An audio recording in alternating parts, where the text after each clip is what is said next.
Speaking of great in Los Angeles, a lot of Clipper fans woke up this morning feeling really good about their team.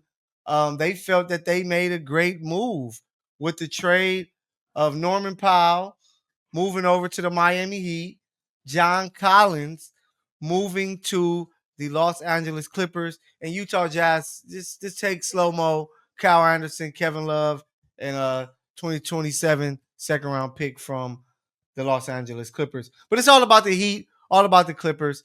Um, Hate to see Norman Powell go, but they had to make this move. What's your thoughts on it, Elam? I absolutely love this trade, man. Okay. Particularly for the Heat. I mean, it's a win-win-win for all the teams involved.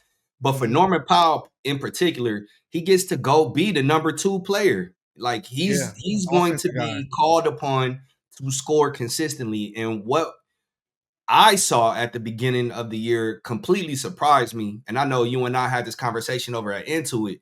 Like I didn't know Norman's bag was that deep. I didn't know he was that consistent of a scorer. Like Mm-hmm. dude is getting up 25, 27 a night. And so Yeah. when you look at pairing him with Tyler Hero, Bam Adebayo, I love what he's forecasted to do in that system. Coach Spoelstra is going to take care of him. Coach Spoelstra is going to put him in a position, to thrive and to excel. So I love that. And then, the Clippers, they needed a power forward. You got Big Zoo, you Yeah. got Kawhi, you got James. In my estimation, this is an all or nothing move. Like if they don't win it this year, blow it up. I don't even see it being an all or nothing thing. I just feel that they're like, hey, let's try this. If like they're one of the one few teams in the NBA, they're making moves that help them now, but can also help in the future because of the contracts that they're acquiring and things like that. And the reason why I know you said you really love it for Miami, I really love this for the Clippers because I think that it sets their free agency up exactly the way they want it to be. You add Brook Lopez, a big who can stretch the floor.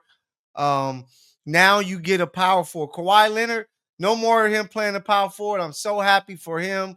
He don't have to guard none of those big guys and things like that. He can play the three perfect. John Collins is a lob threat, 6'9" athlete that can put the ball on the ground, shoot. That's great as well. But I just think that the Clippers aren't done, and they're going to try to find a way to add Bradley Beal if he's bought out by the Suns, which most likely is going to happen. I And think that then would be a terrible and decision. then add Chris Paul, which will give them a veteran point guard off the bench to where if you can run out James, Bradley, Bill, Kawhi, John That would be Collins, a terrible, Zubac, and you have terrible. Chris Paul, Chris Dunn, Derrick Jones, Batum, and Brook Lopez, that would be one of the better tens in the NBA from top to bottom. And that's the vision they have for this move. That's why I like the Clippers coming out on top on this trade because adding Collins at the 4 helps them, which they are going to Are most you likely telling add me? more Are you pieces. telling me adding 2 players that play no defense is going to help the Clippers? A team whose entire identity is playing rough and tough, rugged But they defense. they got Bradley, defenders off the what did bench. Bradley Bill do in Phoenix? How much I don't defense did even he play? I don't look at the Phoenix situation. That situation was How much? all messed Okay, up. let's go back even further. How much defense did he play in Washington? He was solid. He wasn't great, but he was solid. He Yeah, was scoring 30 points a game. and and you and don't, you're and you don't you're have to play that getting much you're defense. talking about the Clippers acquiring the ghost of Chris Paul. It's not. It's Chris Paul is on his Hey, last legs. Chris Paul just wanted to be in LA so he could be around his family. I get it. I want the Lakers to veer clear. If the Clippers are prudent enough to bring him in, hey, hey, shout out, salute to the Clippers. he's still serviceable. You're not going to look for him to play big minutes because you have Harden, um, because you have Kawhi and other guys that can run the team. Chris Dunn can play on the ball. He showed you some of that last year. Like you're going to have shooting. You're going to have vets. You're going to have everything needed to be successful in a postseason run. What they No, you're didn't not. have And last you're year. not going to have health, and you're not going to have But defense. they were healthy last year. Last year they just lost in Were they 7 healthy? to the Huh? Denver Nuggets. They just No, lost they're. So lost to you're telling Joker. me a year older Kawhi Leonard, whose knee is going to give him problems, a year older James Harden, a Good. year older Chris Paul. This is the team that you think is primed and prepared to take I it hate on, to huh? I hate to sound blasphemous, especially to my Laker fans out there, but if they with this move, if they can add Bill and Chris Paul, they will be clearly the best team in Los Angeles representing in the Well, I mean, NBA yeah, this year. they, Which they would be the best team in Los Angeles, but I the mean, best okay, team in that's California. the number 4 team in the West. Yeah, hey, but hey, you can get to the fourth seed, anything can happen. You saw what the Timberwolves, how far they went. You saw what the Pacers were able to do. So you Mhm. get to the fourth seed and healthy, they're gonna be dangerous, man. And John Collins, he's a guy that's hungry, playing with James Harden and Chris Paul, two lob guys.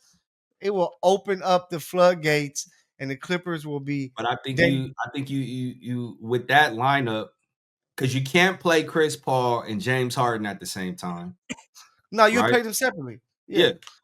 No, Okay. maybe you can. They look good with Houston. It'll have to be, hey, we up tempo, we trying to push.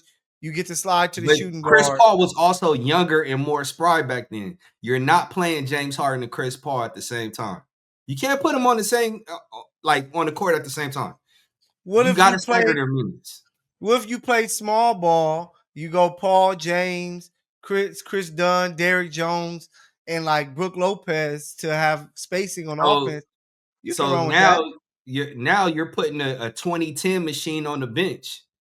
Like, what do No, I'm you do talking, with Ivica Zubac? Listen, by you all gotta play means, Brook. feel free to bring them back to the purple and gold. I'll take them. I'll take them. Yeah, But but you know they're not about to get I that know they're man not. up. I know they're They- not. But I'm just saying, like, what do you can't put Zoo on the bench because now if you're playing small ball, when you think about OKC, when you think about Denver, like they're beating you with size, they're crashing the boards. You're going to need Ivica Zubac. But now look at now you got three bigs. You got John Collins, you got Brook Lopez, you got Zubac. These are big bodies that are athletic enough. Two of the guys can step out and shoot the three. They can play some solid defense. Like that rotation of bigs. That's why I really love this trade for the Clippers. Like Clipper Nation was screaming for it online. Go get John Collins. They knew it was going to cost them Norman Powell. Um, and they made it happen. And I really love it. Like I hate to see Norm leave because, like you said earlier, that man was playing crazy. He should have been an all-star this Should have. past year. He had his injury. He came back a little slower because Kawhi started to get healthier. Finished the season averaging a career high 21.8. But this piece of John Collins, they needed him more than they needed Norman Powell at this point because you can slide and play James Harden some shooting guard minutes if need be. And I'm telling you, they feel that they're the favorites to get Bradley Beal, and that's why I believe the I'm Clippers Listen, are man. confident. Bradley is a bucket. Bradley is a bucket, right? He's one of the few guys that I would feel comfortable game on the line, giving him the ball. I'm going 1-4 flat, giving him the entire court. Hey man, go get us a bucket. But it's the other things that come along with Bradley Beal. Like when you look at the team chemistry, I have a source that, you know, I have some sources inside the Phoenix building. Bradley is not always the easiest person to get along with. You know what I'm saying? Like what's important to Bradley is his bag. That's what's paramount to Bradley Beal. I just think that he was out of place over there. Him and Devin Booker to me were always the same player, so it wasn't going to work to where with the Clippers, it will be more of all right, we got our point, we got you'll be the two, we got our three, we got John Collins at the four, and we got Zubac. It will make more sense, but it was just a great trade. Uh Breaking news. The Angels win. 6 to Dude, 5 over the this is an Texas LA show. This is Rangers. an LA show. LA show. Shout out to LA the County, LA not Orange Angels. County. Not Orange County. Nobody The LA cares, bro. Angels. But just to finish up with the Clipper talk, John Collins, I like to move him here in LA. Norman Powell going to Miami. Great move for both teams.